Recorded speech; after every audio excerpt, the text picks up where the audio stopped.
Shalom, saudara-saudara sekalian yang terkasih dalam kasih Yesus Kristus. Bersama dengan saya, Venetson Perikas, STH MPDK. Kita akan sama-sama merenungkan firman Tuhan.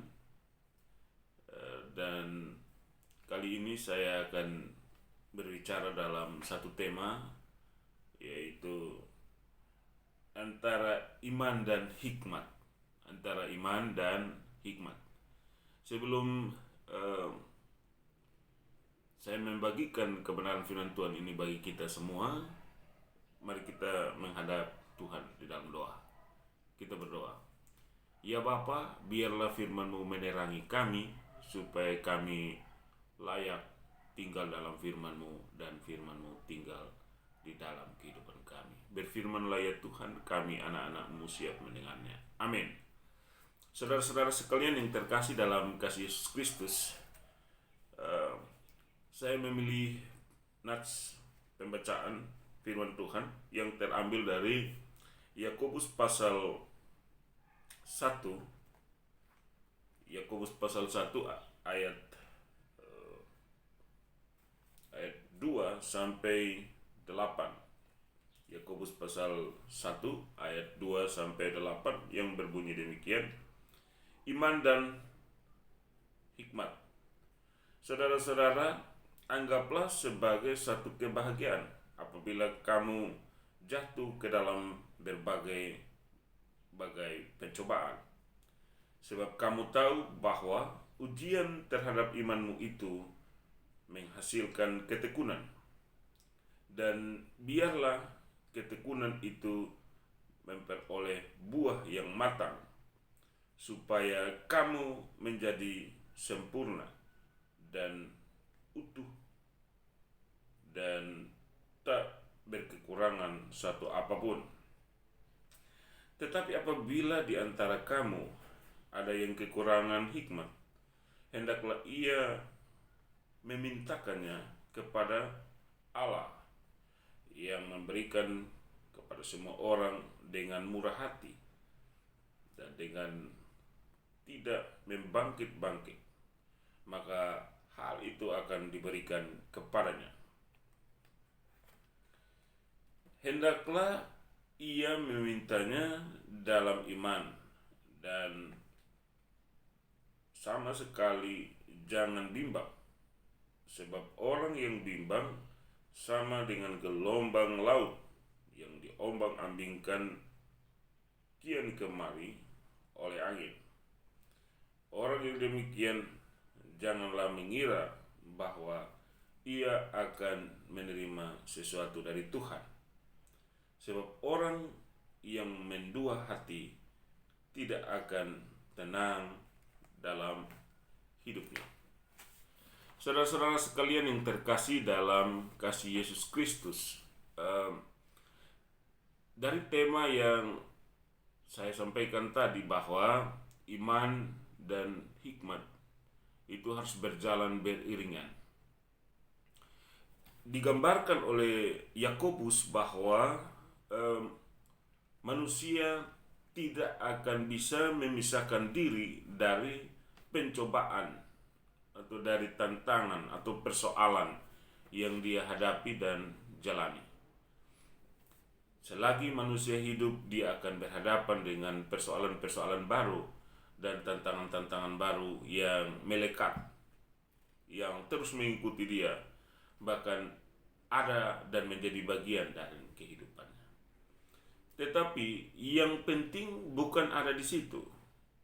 Memang kita harus menjalani kehidupan ini dengan penuh pencobaan. Kita akan berhadapan dengan tantangan-tantangan kehidupan. Tapi yang penting di sini adalah bagaimana kita menyeimbangkan antara iman dan hikmat untuk menjalani atau menghadapi persoalan-persoalan yang harus kita hadapi. Saudara-saudara sekalian yang terkasih dalam kasih Yesus Kristus, orang yang beriman jangan saja hanya beriman, tapi pada saat orang beriman, hendaklah dia juga pada saat yang sama berhikmat. Mengapa demikian? Yakobus menggambarkan secara gamblang bahwa di dalam ayat yang kedua, saudara-saudara, anggaplah sebagai suatu kebahagiaan apabila kamu jatuh dalam berbagai-bagai pencobaan. Sebab kamu tahu bahwa ujian terhadap imanmu ini menghasilkan ketekunan. Bagi Yakobus, pencobaan-pencobaan itu adalah bagian dari langkah-langkah iman menghasilkan ketekunan.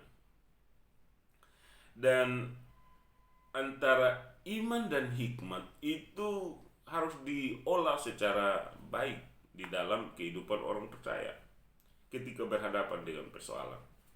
Persoalan seharusnya memberikan kontribusi, memberikan masukan yang kuat bagi manusia untuk semakin dewasa, semakin bijak dalam mengambil keputusan-keputusan penting di hidupnya. Jadi kalau pencobaan itu datang, persoalan itu datang, tantangan itu datang, lalu orang itu menyerah dengan keadaan, maka dia tidak menyelesaikannya dengan hikmat Tuhan.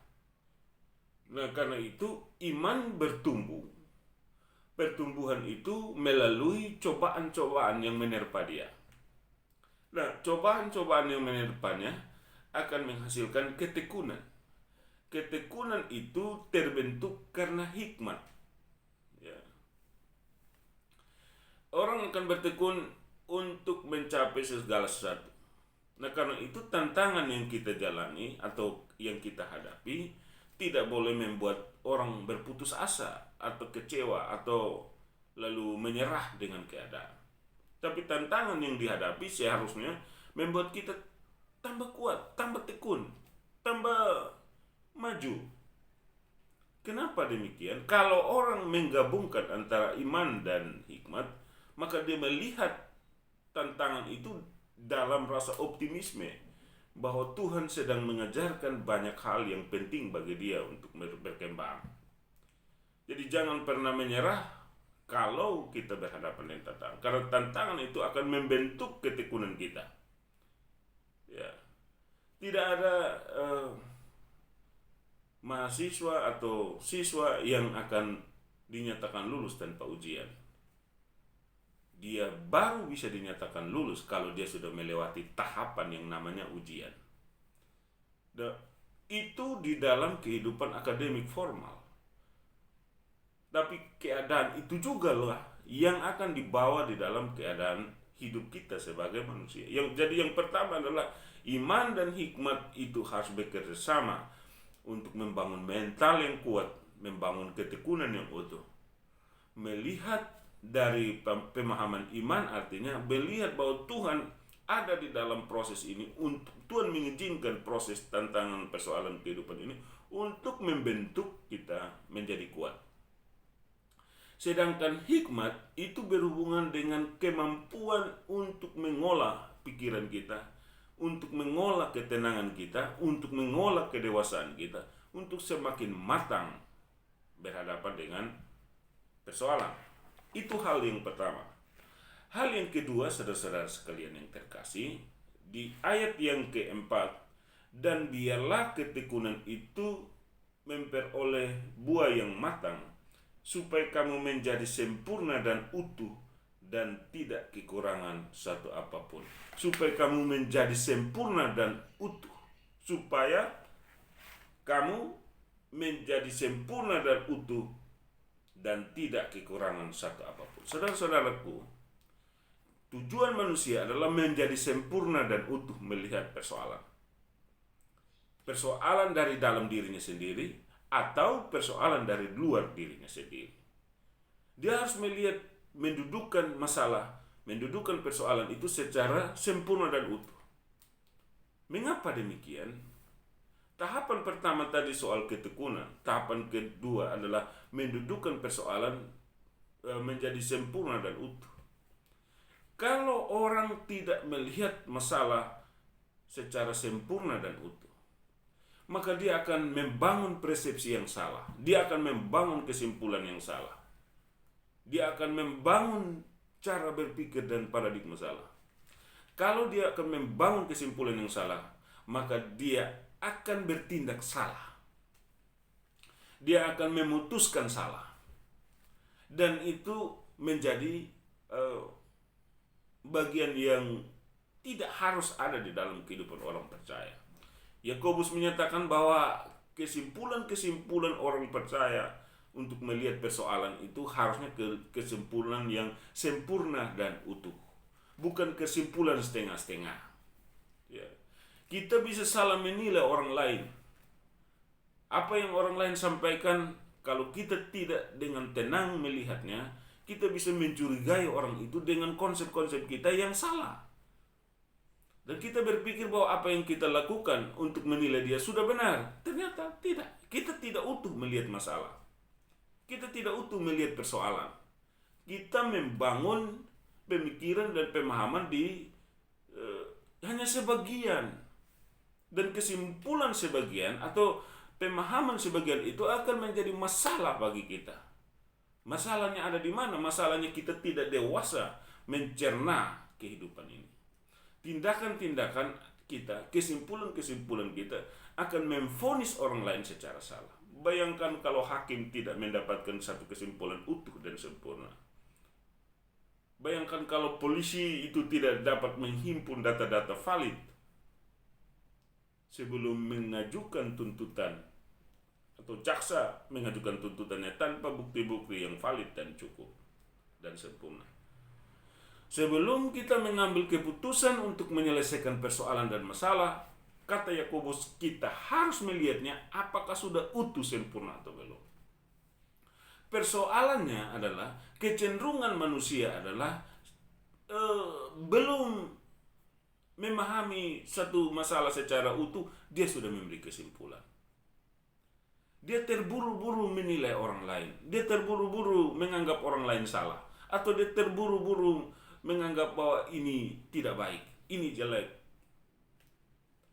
Padahal Yakobus mengajarkan kita antara hikmat dan iman itu harus seimbang. Dan hikmat dan iman seimbang pada saat yang pertama tadi kita melihat permasalahan itu sebagai batu loncatan kita untuk membangun ketekunan di dalam diri kita. Yang kedua, kita melihat bahwa masalah itu harus dicerna secara utuh dan sempurna. Ya. Kalau dalam rumah tangga istri melihat suami tidak dari sisi utuh dan sempurna, itu sangat berbahaya. Kecenderungan mencurigai suami terus-menerus, padahal faktanya tidak seperti itu. Ataupun sebaliknya demikian. Suami mencurigai istrinya karena tidak punya fakta kesempurnaan dan keutuhan. Nah, itu berbahaya. Rumah tangga, relasi penilaian rumah tangga, hubungan antara suami istri akan hancur karena salah persepsi. Bukan hanya di dalam rumah tangga, di dalam hubungan relasi sosial juga demikian. Antara teman juga bisa saling mencurigai satu dengan yang lain. Karena tidak punya pemahaman yang utuh, tidak punya pengalaman yang sempurna tentang sesamanya atau tentang sahabatnya atau tentang temannya. Juga bisa jadi dengan orang yang tidak kita kenal. Oh, ini orang sombong.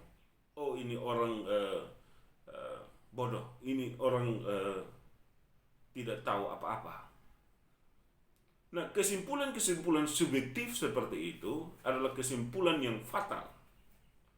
Kesimpulan yang tidak sesuai dengan kebenaran firman Tuhan. Sebagai anak Tuhan, kita diperhadapkan di dalam pemahaman yang kuat tentang bagaimana menyeimbangkan antara iman dan hikmat.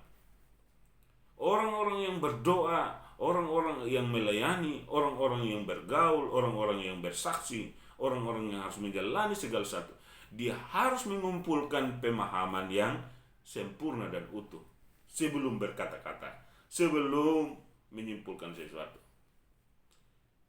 Kenapa ini menjadi penting menurut Yakobus? Kita melihat di ayat selanjutnya bahwa tetapi apabila di antara kamu ada yang kekurangan hikmat, hendaklah ia memintakannya kepada Allah yang memberikan kepada semua orang dengan murah hati dan dengan tidak membangkit-bangkit, maka hal itu akan diberikan kepadanya. Hendaklah ia memintakannya dalam iman dan sama sekali jangan bimbang, sebab orang yang bimbang sama dengan gelombang laut yang diombang-ambingkan kian kemari oleh angin. Orang yang demikian janganlah mengira bahwa ia akan menerima sesuatu dari Tuhan, sebab orang yang mendua hati tidak akan tenang dalam hidupnya.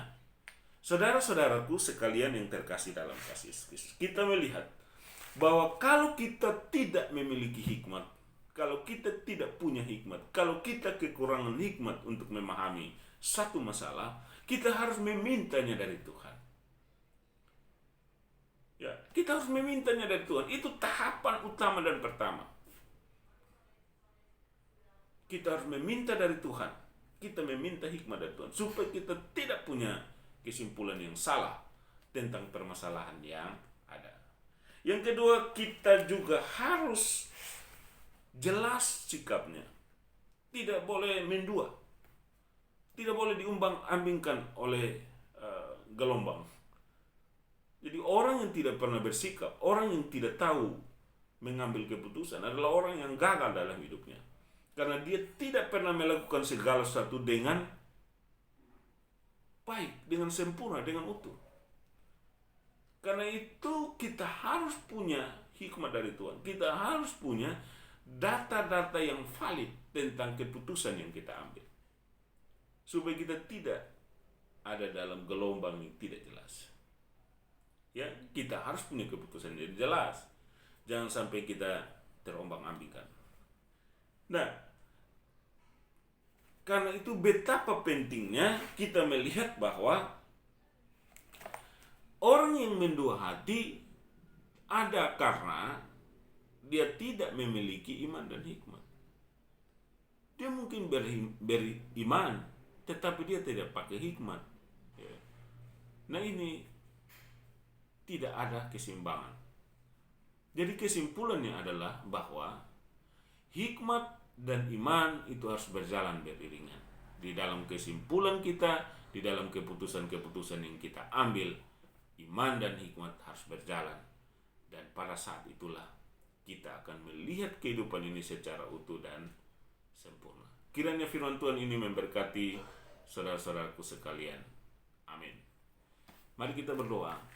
Bapa di surga, biarlah firman ini menguatkan kami, supaya kami bisa memiliki keseimbangan antara hikmat dan juga kesimpulan-kesimpulan kami sesuai dengan kehendak dan rencana-Mu. Iman dan hikmat harus berjalan seimbang sesuai dengan kasih dan kehendak Tuhan sendiri.